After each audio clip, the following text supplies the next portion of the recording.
Estamos aqui hoje, mais um Poder Equestre, hoje com o Vitor Trielli Ávila, que é atleta de adestramento. Bem-vindo, Vitor. Obrigado, um prazer aí estar com vocês aí.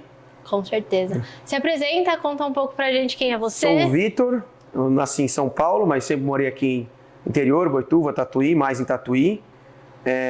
Desde que eu me conheço como gente, sempre montei cavalo praticamente. Aí estou competindo desde os meus 8 anos de idade. Sempre fui apaixonado aí pelo adestramento, desde o começo. Você quer contar um pouco mais dos seus cavalos também que você está montando hoje? Ou... Hoje aqui a estrutura vai fazer agora em dezembro 2 anos, que eu fechei aqui a estrutura, aqui em Tatuí mesmo. Até então eu estava em outros aras aí compartilhados, estive no Aras Adonai aí quase 2 anos, no Ilha Verde tive 2 anos e agora eu estou com uma estrutura própria. Aqui a gente tem 28 cocheiras, estrutura também de piquete para égua, para potro, e, enfim, mas o principal enfoque é o treinamento para alta competição. Não, Vitor, eu acho que assim, o mais demais fala pra gente quantos anos você tem? Tenho 27. E o que você faz aqui? Você cuida de tudo sozinho? Praticamente tudo. Monto, vou competir, faço escritório, pago conta. É muita responsabilidade. Mas eu acho que isso já veio dos seus pais também, né? Você tem, eu sempre tive envolvido, questão de manejo de aras, enfim. Muito por causa dos meus pais, que eles sempre tiveram envolvido nisso também desde o princípio. E aí você acha que você se envolveu com adestramento porque seu pai Então, na verdade, no começo, quando eu era mais novo, o adestramento não tinha dado boom aqui no Brasil. Eu acho que a gente ainda está nesse franco crescimento. Mas eu comecei na equitação de trabalho e depois comecei a competir de adestramento paralelamente e depois fiquei só no adestramento. Que a equitação de trabalho deu uma... Exatamente, a equitação de trabalho decaiu muito, já foi um esporte bem maior aqui no Brasil. E agora o adestramento aí, graças a Deus, ano após ano está crescendo. Nesse último Campeonato Brasileiro, a gente aí quase que chegou em 200 inscritos e vários estados aí envolvidos. Que foi recorde, né? Foi recorde de inscrição. Não, isso é muito legal de ver. E conta pra gente, o que é o adestramento? Bom, eu que sou do salto, já tive aula com você, tive algumas aulas assim, não sei explicar direito. Explica para os nossos ouvintes. O adestramento, vamos dizer, competição, que é uma pista de 20 metros por 60, que tem várias letras, então são 2 letras nas pontas e mais 5 de cada lado, se eu não me engano. A gente tem na cabeça na hora, mas enfim. E a gente tem uma reprise pré-determinada, movimentos que a gente tem que fazer, que já é pré-determinado. O juiz vai julgar você exercício por exercício, vai ter um percentual final. E esses exercícios vão, conforme você vai subindo as categorias, eles vão ficando mais difíceis. Isso é competição.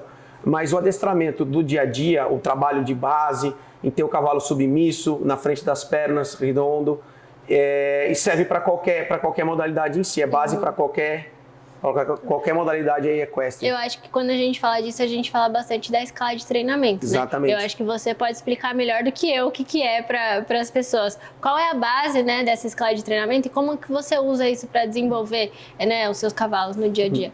Basicamente, para todo cavalo, a primeira coisa, você vai domar um cavalo. Você vai, inconscientemente, você vai para essa escala, porque não tem como. A primeira coisa é ter o cavalo no ritmo, a segunda é ter ele relaxado, depois impulsão, depois para ter reunião. Enfim, para você ter o cavalo reunido demora muito tempo. Enfim, você vai ter o cavalo reunido aí depois dos 5, 6 anos de idade. Mas assim, se você seguir essa escala de trabalho, naturalmente o cavalo chega. Claro que cada cavalo chega no seu tempo, mas é para todos chegarem. E isso serve não só para o adestramento, para o salto, para o CCR, vice-versa, e outras modalidades. E se você fosse traduzir para a gente, assim, qual seria a categoria do adestramento, né? Como funcionam as categorias? E qual seria a categoria que seria a pessoa sai da escolinha, o nosso 1 metro, por exemplo? A gente começa, na verdade, na elementar, para amadores e para os cavalos, como cavalos novos 4 anos. Na verdade, são reprises muito parecidas. A única diferença é que a forma de julgamento é muito diferente. No caso, a elementar é muito mais correção, quase que você não vê o brilho do cavalo, é o desenho correto, tal. E na 4 anos já se pede mais de ver a qualidade do cavalo, a amplitude do andamento, Enfim, é mais subjetivo o julgamento. Entendi. Então, assim, vamos dizer assim, se eu vou fazer o meu elementar hoje, vai ser julgado o meu conjunto e o que eu consigo fazer com o cavalo. Exatamente. E aí, se for um cavalo aos novos 4 anos... É mais o cavalo. É mais o cavalo, exatamente. Mas é também quem vai conduzir é o profissional, exatamente. Então a gente tem... Não, mas dá muita diferença belo cavalo, um cavalo normal, mesmo que às vezes o cavalo tem uma reação, um erro, um susto, mas na prova de 4 anos isso é permissível porque você está julgando um cavalo novo. Tem certos erros que são aceitáveis. No caso, o cavalo fez um alto, olhou, isso é uma coisa aceitável. É porque é um cavalo novo. Sim. Já na elementar isso não é aceitável, isso é penalizável. Não, eu lembro que a prova que eu fiz foi justamente essa elementar, né? Porque a primeira e única que eu fiz. E eu lembro que durante o primeiro círculo a égua já reagiu, já saiu, tipo, não sei, ela assustou a letra, não sei falar o que aconteceu. E eu fiquei esperando o sino tocar. Porque no salto a gente, tipo, cara, você errou, já acontece alguma coisa ali, tipo, você já sabe o que fazer. Aí eu falei, tipo, não aconteceu nada, deu, tipo, uns 2 segundos ali, eu falei, tá bom, deve ser pra continuar como se nada tivesse acontecido. Mas, você vai tomar uma nota baixa naquele exercício, no caso. O que é contável como erro? Você errar, por exemplo, a letra, você fazer um exercício que não é pedido, você esquecer um exercício, e outro motivo que eles tocam o sino, que aí é para eliminação direta, é o cavalo mancar. Um cavalo apresentar irregularidade. Acontece em prova? Acontece. Acontece com todo mundo. Caramba! Normal. Nunca tinha... Já vi várias vezes, e em campeonatos grandes, inclusive. Não, porque a gente passa o vet check, né? Então a gente assume. Sim, mas às vezes no vet check ali, sem sela, o cavalo... Aí, mas exigindo mais do cavalo, às vezes acontece. Entendi. E aí, eu vi que você está muito bem classificado aí dentre os top da América Latina. Mas primeiro eu queria que você explicasse qual é a diferença das provas grandes, né? Aquele ranking não é América Latina, é mundial mesmo aquele ranking. É mundial, o do Medium Tour. Caramba! É ranking mundial. Então eu li errado. Não, é porque é aquela página, na verdade, que postou, eles estavam postando todos os atletas latino-americanos que estavam em rankings da FEI no mundo, entendeu? Na verdade, esse era o intuito do ranking. E a sua colocação é? 27º. Caralho! Mas no Medium Tour, não é o Big Tour ainda, não é o jogo grande, digamos assim. Então explica pra gente qual é a diferença. O Small Tour é a São Jorge, o Small Tour é a São Jorge, Intermediária 1 e Freestyle Intermediária 1. O Medium Tour é Intermediária 2, Intermediária A e Intermediária B. E o Big Tour é Grande Prêmio Especial e Grande Prêmio Freestyle. Entendi. Bem dizendo assim. É que eu competi esse ano com um cavalo que depois eu vir a subir ele para Big Tour, que foi o Gabarito. Eu competi, fiz acho que 4 ou 5 provas no Medium Tour. A gente foi bem e tal, exato. A gente foi bem. Eu também estava tentei a vaga com ele para o PAN, mas infelizmente ele teve uma lesão, vai voltar agora, tá voltando a trabalhar devagarinho. Legal. E como é que foi a sua preparação pro PAN? Porque eu sei que vem de muitos anos já, né, pra mim. Na verdade, eu sempre tive você como um super exemplo, porque a gente monta mais ou menos, acho que ao mesmo tempo. Aí você escolheu, lógico, a modalidade diferente e se profissionalizar em cima disso. Então, assim, pra mim é muito legal ver uma pessoa que, eu conheço próximo, alcançar uma coisa dessas, porque é muito difícil, né, pra gente, que começa como uma pessoa normal indo atrás de um sonho. Então, como é que foi isso pra você? Eu sempre, na verdade, quis seguir isso e quis ser atleta de prova, cavaleiro de prova, enfim, sempre foi um sonho pra mim. E, enfim, uma coisa que foi, na verdade, um clique na minha carreira foi o tempo que eu fiquei na Europa. Na verdade, minha intenção não era nem ter voltado pro Brasil. Você ficou bastante. Fiquei 2 anos e meio, não é muito tempo, mas foi uma bagagem muito boa. Fiquei na Espanha, fiquei na Alemanha e, enfim, voltei mais por questão de documento, não consegui estender a minha permissão de estada. Eu ainda não tinha o passaporte europeu, agora eu já tenho, mas eu estou estabelecido aqui. E aí, desde que eu voltei, é que as coisas começaram a fluir, essa parte aí de competição. Foi bem bacana. Bem focado. Desde que eu voltei, eu fui para 2 sul-americanos, então eu tenho 2 medalhas de ouro por equipe e uma prata individual.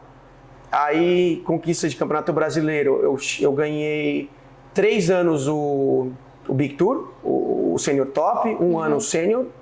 E aí, provas de cavalos novos, eu ganhei cavalos novos 4 anos, cavalos novos 5 anos, Cavalos novos 6 anos ganhei 2 vezes e ganhei uma vez cavalos novos 7 anos, desde que eu voltei. Aí contando todos os títulos de agora e de antes de eu ir para lá, são 11 campeonatos brasileiros de várias categorias. Legal. E você acha que teve alguma dificuldade que você pegou no pé, assim, na sua preparação? Ou... Assim, a gente sabe que cavalo é complicado, né? A gente depende muito de ter um belo cavalo, mas de qualquer forma, sempre os cavalos que tiveram na minha mão, para mim sempre foi o melhor cavalo do mundo. Eu sempre tratei dessa forma. Mesmo tendo um cavalo mais limitado ou não, eu sempre tratei, não, esse é o cavalo que eu tenho, esse é o cavalo que eu vou e vamos fazer. Eu sempre pensei dessa maneira, nunca me lamentei, podia ter um cavalo melhor. Não, é o melhor cavalo que eu tenho. Então é o melhor cavalo do mundo para mim. Não tem essa, na verdade. Legal. E, enfim, na verdade, depois que a gente... É difícil, depois que a gente chega, o cavalo é nível São Jorge, Grande Prêmio, muda muito a questão do dia a dia. Aí é um treino, claro, a gente vai... É diferente a gente estar trabalhando para ensinar o cavalo, depois que o cavalo sabe, o treino fica muito mais intenso. Você busca muito mais precisão, mais energia, mais reunião, mais força. E é diferente de você pegar um cavalo que já vem pronto para você. Exatamente, também, né? Exatamente. E é fácil? Não digo que não é fácil você comprar um cavalo. É fácil, mas também não é fácil, pronto, porque às vezes os botões não são todos seus, Sim. não é? Mas é bom, eu tive cavalos que já chegaram para mim mais ensinados, outros menos, outros que eu fiz do zero, enfim. Mas os cavalos que eu tenho aqui hoje, eu tenho vários que eu tenho muita perspectiva aí para os próximos anos, cavalos novos, cavalos que já estão quase chegando em São Jorge, cavalos que eu estreiei esse ano em São Jorge. Legal. E você acha que o jeito que você treina os cavalos, a sua rotina, você deve ter desenvolvido um método seu de treinamento? Naturalmente, a gente sempre adapta. Você acha, o que você acha que isso tem de diferente em relação às outras pessoas e quais são os pontos chaves que você acha que fizeram seus cavalos evoluir? Sim, diferença, eu acho que todo mundo tem o mesmo objetivo. Todo mundo tem lá na mente, o objetivo é o mesmo, é chegar lá em cima, chegar no Grande Prêmio, com um cavalo bem saudável e competitivo. Acho que é o mesmo objetivo para todo mundo. Mas eu sempre procurei me adaptar aos cavalos que eu tenho. Eu não trabalho igual com todos os cavalos. Eu procuro sempre adaptar a rotina para cada cavalo. Às vezes você tem um cavalo muito quente que demanda mais, você gastar mais a energia dele e tal. Enfim, claro, você tem que também ver o lado do físico dele, o lado da saúde, de não machucar, não ter uma lesão, então sempre tomar cuidado, fazer gelo, enfim, manutenção. Tem cavalos que são mais frios, que você precisa soltar bastante eles para eles não perderem o brio, fazer mais exterior, enfim. A gente tem que adequar muito o trabalho para cada cavalo, o que o cavalo pede, na verdade. Individualizar. Exatamente. E tem cavalo que demanda um treino mais de flexibilidade, tem cavalo que demanda andar sempre mais fechado, tem os cavalos que já são mais reunidos naturalmente, você tem que fazer um treino para eles se abrirem mais, entendeu? Enfim, a gente tem que sempre buscar o melhor do que o cavalo tem e melhorar o que ele tem mais dificuldade no caso. É o mais importante. Nossa, deve ser muito difícil, né? Porque quantos cavalos você monta por dia? De 8 a 10. Tá, e aí como é que você faz para virar a chavinha entre um cavalo e outro? É uma coisa muito sensitiva, é muito feeling, né? Você tá montado ali, você sente o que cada cavalo... E eu acho que assim, eu tive a oportunidade de montar muito cavalo novo, aqui e lá. Isso te pega, você fica... É diferente de um cavalo ensinadinho que é só apertar botão. O cavalo novo você tem que ir atrás das coisas, você tem que fazer, o que eu vou fazer para ele encostar na minha mão, o que eu vou fazer para ele fazer um lateral, no caso, eu vou ensinar uma mudança, o que eu tenho que... Mesmo ensinando uma mudança. Tem cavalo que você ensina de uma forma, tem cavalo que ensina de outra, depende muito do cavalo que você tem ali. Não, você tem que ir adaptando. Das mudanças, pra mim, tipo assim, eu como Amazona de Salto, pra gente já é um pouco nebuloso e a gente ensina com a varinha no chão. E vocês que não têm varinha, como é que vocês fazem pra ensinar Mas tem gente que usa esse recurso também. Mas assim, eu acho que essa parte das mudanças vai muito do equilíbrio. Tem cavalo que é muito fácil. Você pediu, fez, aprende muito rápido. E tem cavalos que você tem que, digamos, entre aspas, tem que ser mais arrancado. Você tem que, digamos, provocar para que ele faça passe o pé e passe a mão, no caso. Sim. Enfim, e tem cavalos que demandam mais trabalho. Mas é muito importante você ter o equilíbrio do cavalo no lugar certo. No caso, eu quero que ele tire aqui, entre com o pé direito e tire a mão direita. Então o equilíbrio tem que estar na espada esquerda. Se você está com o equilíbrio na espada direita, como é que fica muito mais difícil? Você foi a primeira pessoa que me falou isso dessa forma tecnicamente. Ninguém, das 20 milhões de pessoas basicamente, que eu tive aula, ninguém me falou isso. Transferência do peso de uma rédea para outra, do equilíbrio. Sim. Eu quero mudar para a direita, você tem que ter o equilíbrio do cavalo aqui na rédea. Apesar dele estar encurvado para a direita, o equilíbrio dele tem que estar na rédea esquerda. Enfim. São coisas assim básicas. E mesmo nos exercícios laterais, você quer fazer um lateral para a esquerda, se o cavalo está debruçado para o lado esquerdo, naturalmente ele vai cair sobre a espada esquerda, que é uma coisa que a gente não deseja. Então o peso tem que estar mais no centro e para o lado contrário, para ele conseguir fazer o exercício lateral mais fluido, mais solto, mais fácil. E como profissional hoje, você ainda faz aula? Tem alguém que ainda te ajuda? Sim, sempre. Porque é diferente, né? Meu pai me ajuda bastante. Seu pai é um ícone, né? Não tem o que falar dele. Enfim, apesar do meu pai não montou, sempre montou, mas de brincadeira, então, mas meu pai entende muito do esporte. E aí tem vindo esse ano, veio algumas vezes aqui no Brasil o Paulo Caetano, que é meu treinador atual hoje. E a gente sempre traz ele aí umas 3, 4 vezes por ano. Ele passa fazer aqui. Um check-up. Exatamente, assim. Passa uns dias aqui, dá várias aulas, atende vários cavalos meus. Legal. É muito importante. E mesmo aqui no dia a dia, não é que eu tô sozinho, que eu tô sendo, às vezes mesmo com os meninos aqui, eu pergunto, tá bacana aqui, tá bom, o contato tá bonito, tá andando bem e tal. É muito, porque a gente, às vezes, não é só o feeling, no caso. Às vezes você tá sentindo bem, mas não tá, entendeu? Celular ajuda, né? Ajuda, eu uso muito isso, esse curso do vídeo também. E eu sou muito chato comigo mesmo, eu tô sempre... Nossa, para eu postar alguma coisa, se tem uma coisa fora, não, já não quero o vídeo, entendeu? Não quero o vídeo. Eu tenho muito esse cuidado, esse perfeccionismo, digamos assim. E você, desde que eu te conheço, você monta Lusitano. Você tem experiência, tipo, eu sei que você tem experiência com muitos cavalos, eu imagino que deve ter passado incontáveis cavalos na sua mão, mas assim, tem um favoritismo mesmo pelo Lusitano? Na verdade, não. Eu acho que eu favoritismo para um belo cavalo. Hoje eu tenho aqui 2 BHs, uma égua e um cavalo. A égua tem 4 anos, o cavalo tem 5, vai fazer 6, que eu adoro os dois, eu acho que vão ser, talvez a égua chama Drosa Fawn Male, e o cavalo chama Drosa Sun Hill. Eu acredito que são os meus cavalos do meu próximo ciclo. Do meu próximo ciclo aí de sul-americano, pan-americano, mundial, Olimpíada, que seja. Eu acho que são cavalos que vão chegar muito bem. Muito bem, eu acho. Eu acho que os BHs, eles estão se modernizando também, né? Tipo... Então, acho que demorou muito para vir esse bloodline do adestramento aqui pro Brasil. Agora tem vários criadores aí investindo. Acho que o Drosa foi o primeiro. O Drosa foi o primeiro, mas na verdade já tinham alguns aras de salto que tinham algumas coisas. O Cooper tinha sêmen, o Aras Essência tinha sêmen, se eu não me engano. Mas, enfim, agora tem mais gente entrando nesse mercado. Mas acho que porque o adestramento está se fortalecendo dentro do Brasil também, né? Exatamente. Você acabou de falar, teve recorde de inscrição na prova. E é muito legal de ver, porque antes você falava, nossa, a pessoa faz adestramento. Você já imaginava, nossa, é 1 em 1 milhão. E assim, para você ter uma ideia, dos quase 200 inscritos, é uma prova assim, lotada. São assim, até o último dia de prova tinham 3 pistas. E assim, todos começando tipo 8 da manhã, acabando quase 7 da noite. E um atrás do outro, rodando o juiz. Porque você pensa que cada cavalo passa 5, 6 minutos cada cavalo, então demora. E tem prova que entram 3 dias, tem prova que entram 2 dias, então enfim, demanda tempo. Às vezes até futuramente, quando crescer, com certeza, mais do que o que acredito que vai acontecer nos próximos 10, 15 anos, a gente vai ter que separar, igual é no salto hoje. Vai ter o brasileiro de sênior, vai ter o brasileiro, vai ter Taça Brasil, vai ter o brasileiro de amadores, vai ter o brasileiro de cavalos novos. Tomara que porque a coisa fica... E é uma coisa que, no nosso caso, que faz prova, no brasileiro eu competi com 3 cavalos diferentes. Tá. Eu poderia ter levado muito mais. Poderia ter ido com 5, 6, mas não dá, é impossível. Dá, mas você não consegue concentrar em nada no caso. E eu até falei com o pessoal aí da CBH e tal, gente, por que vocês não fazem o brasileiro de cavalos novos separado com uma outra prova? Sim. Porque vocês não têm noção o quanto isso ajuda a gente, porque... Sim. Porque você estava super focado também no seu ciclo exatamente, do PAN, exatamente. E eu acho que fica difícil você conciliar as duas coisas, porque você quer que seu cavalo novo pontue bem, vá bem, exatamente. Porque valoriza a criação, valoriza o seu trabalho, mas também você também quer estar lá no... Exatamente. Então a gente tem que né?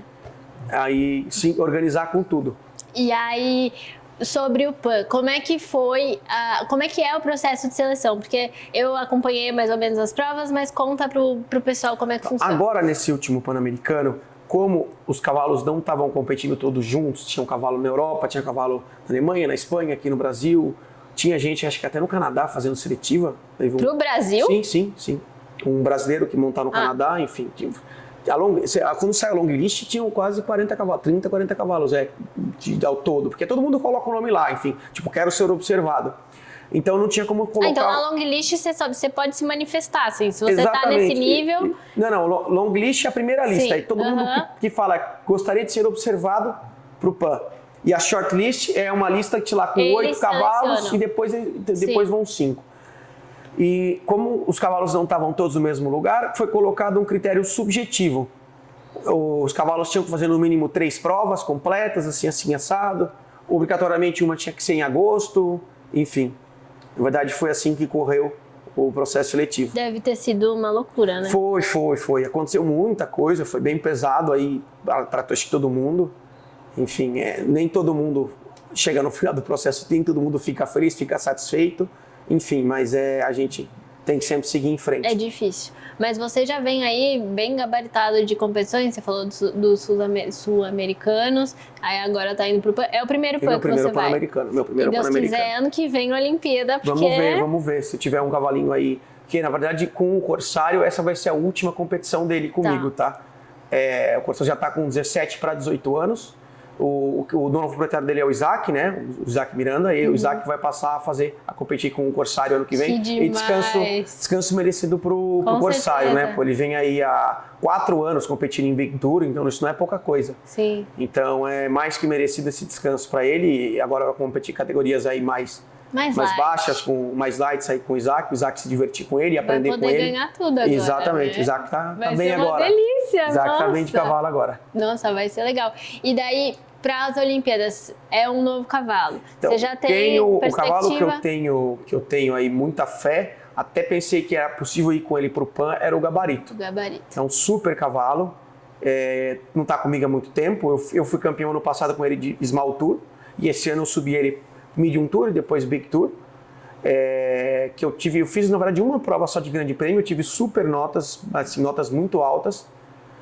Tanto que os juízes que vieram de fora do Brasil me colocarem, se fosse só as notas dos 3 de fora, eu teria ganho inclusive do Corsário essa prova.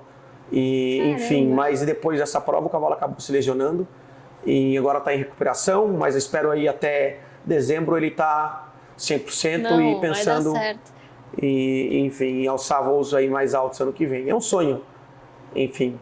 A gente tem que sempre acreditar e continuar trabalhando, independente do que... Eu nunca tive dúvida, posso falar porque eu nunca tive dúvida. Mas é muito legal ver você falando disso e, tipo, realmente é uma coisa próxima do seu alcance. E eu sei que você trabalha muito para isso. Quando você veio para cá, você, enfim, né, fez seus ajustes aqui. Eu achei que foi tudo muito legal, gosto de acompanhar seu processo. E eu espero que você tenha todo o sucesso do mundo nessas competições. Obrigada por falar com a gente. Você quer falar mais alguma coisa antes? Tipo, tem mais alguma coisa que você acha que... se você tivesse que dar uma dica pro pessoal que tá montando aí, o que você falaria para eles? Pensar. Da sua modalidade, né? Eu acho que para a gente poder ir adiante, a gente tem que estar sempre nos preparando. Ou seja, sempre buscando informação, intercâmbio, aula, a gente nunca pode ficar parado e sempre procurar melhorar. Independente do cavalo que você tem sempre o que você possa melhorar. Então você tem que ser chato com isso. Eu, quando volto de prova, sempre costumo sentar, assistir o vídeo 500 vezes, olhar as notas e tal, e sempre para a próxima vez tem sempre o que melhorar. Então a gente tem que sempre acreditar, não se acomodar e sempre trabalhar. Todo dia a gente melhora. O nosso resultado lá é consequência do que a gente faz no dia a dia. Pode ser que uma prova ou outra não dê certo, mas a gente treinando bem em casa, a chance de dar certo lá é muito maior no caso. E você acha que em prova você compete do mesmo jeito que você treina? Então, hoje posso dizer que sim. Minha cabeça funciona igual fora do que em casa, mas isso demora para acontecer. Você ficava nervoso? Sim, normal. E muito.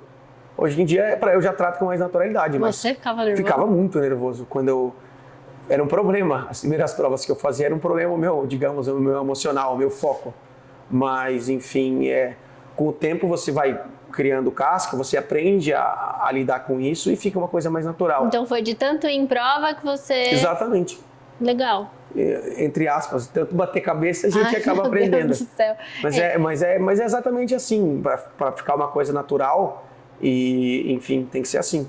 E para você, seu pai é bastante exigente também, né? Mas tem que ser, eu acho que talvez se não fosse exigente assim, eu não tinha chegado onde exigente eu cheguei e o hoje. apoio, né? Exatamente. Porque, cara, eu vejo muitos pais aí da criançada sendo super exigentes, só que falta apoio. Ou apoiando muito e falta exigência. Então, eu acho que é um equilíbrio bom aí, né? Eu sempre vou ser muito, muito grato aí, meu pai e minha mãe também, minha família toda, e todo o apoio que eles sempre fizeram muito mais, muito além do que eles sempre puderam fazer. Então, isso, com certeza, para eu ter chegado onde eu cheguei, isso foi essencial, o mais importante, talvez. Se não fosse eles, eu talvez não estaria aqui. Não, estaria sim, gente. Talento em forma de homem. Não, mas Mas enfim, a gente precisa de incentivo, né? A gente precisa de incentivo. A gente precisa o incentivo e às vezes precisa alguém puxar a nossa orelha e falar, colocar a gente, quando a gente é novo, a gente não sabe o caminho. A gente precisa ter alguém que nos trilhe, que nos coloque no caminho. Beleza. É muito importante. Então, obrigada. Obrigado a você, é um prazer. Ai, foi ótimo.